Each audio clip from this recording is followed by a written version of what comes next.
a comma b such that a minus b is an integer.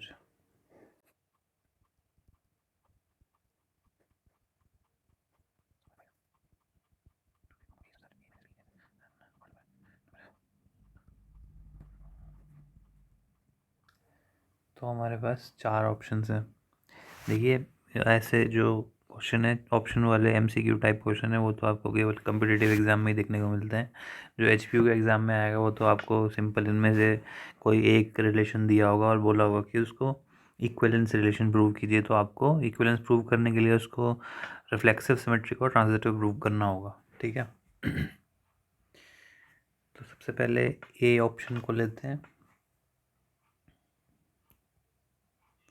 A option को लेते हैं सबसे पहले और चेक करते हैं कि क्या इसमें रिफ्लेक्सिविटी, सिमेट्रिसिटी और ट्रांजिटिविटी होल्ड हो रही है या नहीं।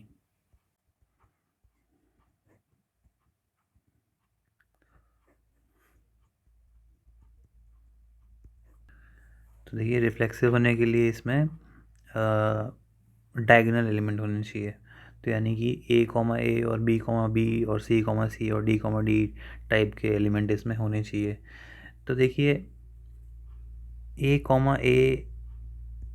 का क्या मतलब है? A, A का मतलब है कि A minus A is an integer. तो क्या A माइनस A एक इंटीजर है? हाँ, A minus A is zero. A minus A zero है ना, तो ज़ीरो इज़ एन इंटीजर। तो यानी कि A, A इस रिलेशन में ये ऑर्डर्ड पेयर एग्जिस्ट कर रहा है। इसी तरह से B, B का क्या मतलब है? B, B का मतलब है B माइनस B। तो B माइनस B क्या होता है? Zero. Zero is an integer, बिल्कुल ज़ीरो इज़ एन इंटीजर। तो इसी तरह से A, A और B, B जो डायगोनल एलिमेंट है वो इसमें एग्जिस्ट कर रहे हैं। ऑर्डर्ड पेयर इसमें इस रिलेशन में एग्जिस्ट कर रहे हैं। तो अगर ये इस रिलेशन में एग्जिस्ट कर रहे हैं देन आई कैन से कि दिस रिलेशन इज रिफ्लेक्सिव।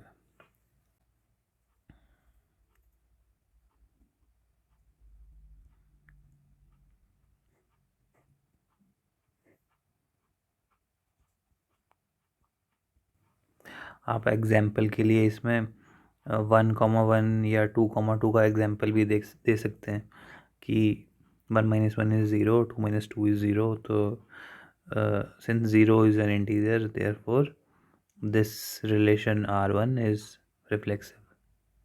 ठीक है, तो रिफ्लेक्सिविटी होगी टेस्ट। अब सिमेट्रिसिटी टेस्ट करते हैं।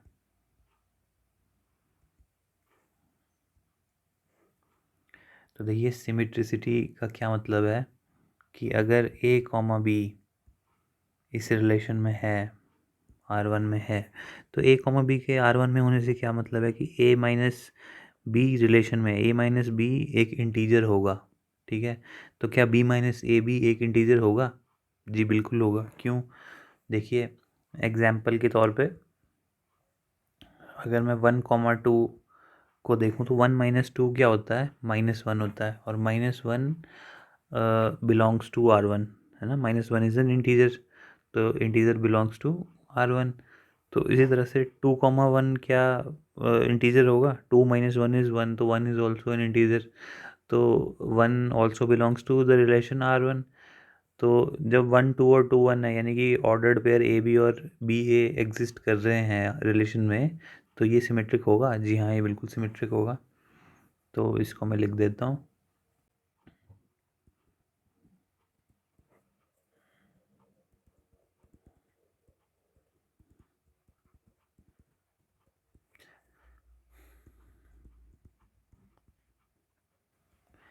देखिए, एक चीज़ देखिए कि डिस्क्रीट मैथमेटिक्स के पेपर में 5 7 नंबर या 10 नंबर का, 15 नंबर का क्वेश्चन होगा। ठीक है, इतना बड़ा, इतने ज़्यादा मार्क्स का क्वेश्चन होगा और वो यूजुअली 2 से 3 लाइन में ही ख़त्म हो जाएगा। तो इसमें ज़्यादा से ज़्यादा स्कोर करने के लिए आप क्या कर सकते हैं कि आप अपने स्टेप को एक्सप्लेन कर सकते हैं। इससे ज़्यादा कुछ नहीं कर सकते ना, आपके हाथ में कुछ है ही नहीं, आपके हाथ में है आंसर निकालना। इससे ज़्यादा तो आप कोई कुछ री इन्वेंट तो कर नहीं सकते। तो आपको अपने हर स्टेप को एक्सप्लेन करना है बस। इससे ज़्यादा आप कुछ कर ही नहीं सकते। ठीक है, तो डिस्क्रीट मैथ बहुत ही स्पेसिफिक टाइप का सब्जेक्ट है कि 2 3 लाइन में ही आंसर निकल जाता है। तो आपको एक तो एक्यूरेसी पे ध्यान देना है और थोड़ा सा एक्सप्लेनेशन पे ध्यान देना है कि फॉर एग्जांपल यूनिट 1 में आपको जब आप सॉल्व कर रहे होंगे उसको, मतलब एक्सपैंड वगैरह कर रहे होंगे, तो आपको लिखना है कि using this property, using distributive law, या फिर यूजिंग डी मॉर्गन्स लॉ, या यूजिंग सम लॉ, मतलब जो भी आपने यूज़ किया ना वो आपको ब्रैकेट में मेंशन भी करना है कि मैंने इस चीज़ का यूज़ किया है। आप ऐसे हवा में नहीं लिख सकते। तो वैसे अगर बिना एक्सप्लेनेशन के भी अगर आप आंसर पे पहुंच गए तो उसको नंबर तो देने ही पड़ेंगे, क्योंकि ultimate objective is to get to the answer. तो वो आप पहुंच रहे हैं। ठीक है, क्वेश्चन को बहुत ध्यान से पढ़ना है आपको, जो क्वेश्चन बोलेगा आपको वहीं पे पहुंचना है। तो ऐसे नहीं कि आप अपनी मर्ज़ी से ही नहीं कहीं से कहीं पहुंच सकते। अगर क्वेश्चन में पूछा है कि फलाने ऑपरेटर को रिमूव करो, बाई कंडीशनल को रिमूव कर दो, तो बाई कंडीशनल को रिमूव करके ही आंसर आएगा। ठीक है, तो ये हम सिमेट्रिसिटी कर रहे थे, तो ये वाला रिलेशन, ये चीज़ सिमेट्रिक है, तो ये मैंने ये प्रूव कर दिया। अब ट्रांजिटिविटी प्रूव करनी है।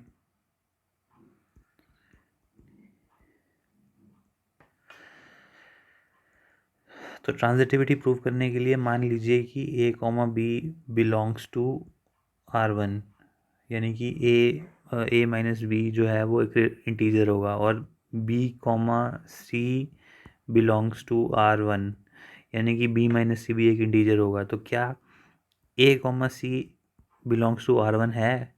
जी बिल्कुल, क्योंकि a minus c should also be an integer. तो क्योंकि ये तीनों ही इंटीजर हैं, और मतलब क्वेश्चन में लिखा हुआ कि a minus B is an integer, तो therefore yes it is transitive. Yes it is transitive. तो यहाँ पे मैं लिखूँगा लास्ट में फाइनल लाइन लिखूँगा कि since it is symmetric, reflexive, symmetric and transitive, therefore this is equivalence relation। ठीक है जी। तो अभी एक ऑप्शन हुआ है। देखिए हमने केवल इस एक ए ऑप्शन को ये प्रूव किया है कि ये तो एक इक्वलेंस रिलेशन है। क्वेश्चन में पूछा है कि which of the following is not an equivalence relation on a set of all real numbers. ठीक है, तो ए को मैंने इक्वलेंस प्रूव कर दिया। अब मुझे बी को देखना है कि क्या ये इक्वलेंस है या नहीं। तो आपने एक चीज़ नोटिस की कि इक्वलेंस प्रूव करने के लिए हम रिफ्लेक्सिविटी, सिमेट्रिसिटी और ट्रांजिटिविटी तीनों को हमें प्रूव करना होता है। तो मान लीजिए कोई ऑप्शन जो है वो रिफ्लेक्सिविटी में ही अपने आप मतलब मना हो जाए, मतलब रिफ्लेक्सिविटी नहीं है, मतलब रिफ्लेक्सिव ही नहीं है अगर वो। तो अगर रिफ्लेक्सिव ही नहीं है तो आगे चेक करने का कोई फ़ायदा है? सिमेट्रिसिटी चेक करने का फ़ायदा है? ट्रांजिटिविटी चेक करने का फ़ायदा है? तो नहीं है कोई फ़ायदा। तो इनमें से अगर एक भी फॉल्स हो गया ना तो इक्विवेलेंस रिलेशन नहीं रहेगा। ठीक है, तो अब हम सेकंड ऑप्शन को देखते हैं।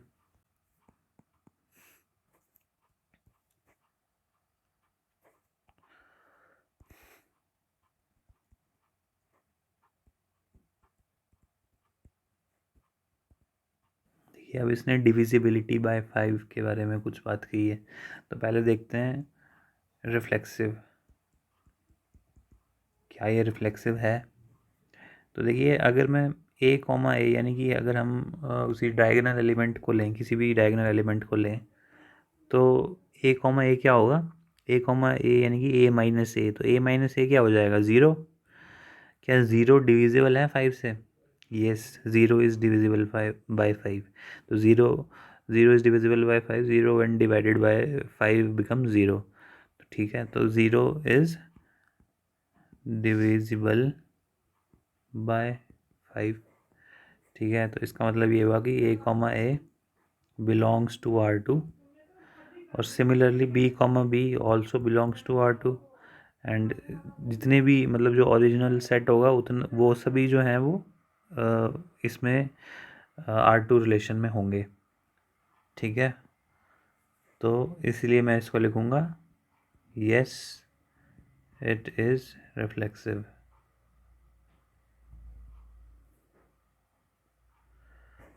ठीक है, अब मैं इसको सिमेट्रिसिटी के लिए चेक करता हूँ सिमेट्रिक है या नहीं। तो देखिए सिमेट्रिसिटी के लिए मैं सिंपली ले लेता हूँ ए, मैं पहले अज्यूम कर लेता हूँ कि a comma B A comma B जो है वो R2 के अंदर है, यानी कि a minus b is 5K, ये मैंने लेट किया है, ठीक है। मैंने एज्यूम कर लिया है कि a minus b is gives me something that is multiple of 5। तो अगर 5 का कुछ मल्टीपल होगा, 5K होगा, तो it should be divisible by 5, ठीक है। तो ये मैंने एज्यूम किया है कि a comma b belongs to R2, ये मैंने एज्यूम कर लिया, तो इस एजम्पशन का ये मतलब हुआ, ठीक है। तो अब हम मुझे सिमेट्रिक प्रूव करने के लिए बी कॉमा ए को भी R2 से में बिलोंग करवाना है, तो देखते हैं कि क्या वो बिलोंग कर रहा है। तो अगर मैं बी माइनस ए कर दूँ तो क्या आएगा, minus of 5K, minus of 5K, again minus of 5K is also divisible divisible by 5, ठीक है। तो ये तो बड़ी ऑब्वियस सी बात है कि 5 आ रहा है तो 5 से डिविजिबल तो होगा ही। तो इसलिए मैं यहाँ पे लिखूँगा कि a comma b and b comma a both belong to R2। तो मैं लिखूँगा नीचे कि येस इट इज़ सिमेट्रिक, ठीक है। अब तीसरी चीज़ देखते हैं, ट्रांजिटिविटी। ट्रांजिटिविटी के लिए इसको टेस्ट करते हैं। तो देखिए ट्रांजिटिविटी के लिए क्या था कि ए बी और बी सी अगर हैं रिलेशन में, तो क्या ए सी रिलेशन में है, ये टेस्ट करना था हमने। तो अगर ए सी रिलेशन में नहीं है तो ट्रांजिटिव नहीं होगा, अगर ए सी रिलेशन में है तो ट्रांजिटिव हो जाएगा। तो वही चीज़ मुझे यहाँ पे दो चीज़ें एज्यूम करनी पड़ेंगी कि ए कॉमा बी और बी कॉमा सी जो है वो R2 रिलेशन में है, ठीक है। तो ए कॉमा बी के R2 रिलेशन में होने का क्या मतलब हुआ कि a minus b is a multiple of 5, ठीक है। और बी कॉमा सी के R2 रिलेशन में होने का क्या मतलब हुआ कि B comma C is also multiple of 5, ठीक है। ये मल्टीपल ऑफ 5 की बात हो रही है। तो अब मैंने क्या किया कि इन दोनों इक्वेशंस को मैंने एडिंग बोथ साइड्स, जो एडिंग बोथ साइड्स कर दिया। तो एडिंग बोथ साइड से क्या हुआ कि माइनस बी से प्लस बी कट गया और यहाँ आया a minus B is equal to 5 आ गया कॉमन, K प्लस एम, ठीक है। तो यानी कि a minus B is also multiple of 5, a minus c is also multiple of 5। तो दैट मीन्स कि a comma c also belongs to R2, ठीक है। तो मैं लास्ट में यही लिखूँगा कि a comma b, b comma c, a comma c belongs to R2, yes it is transitive।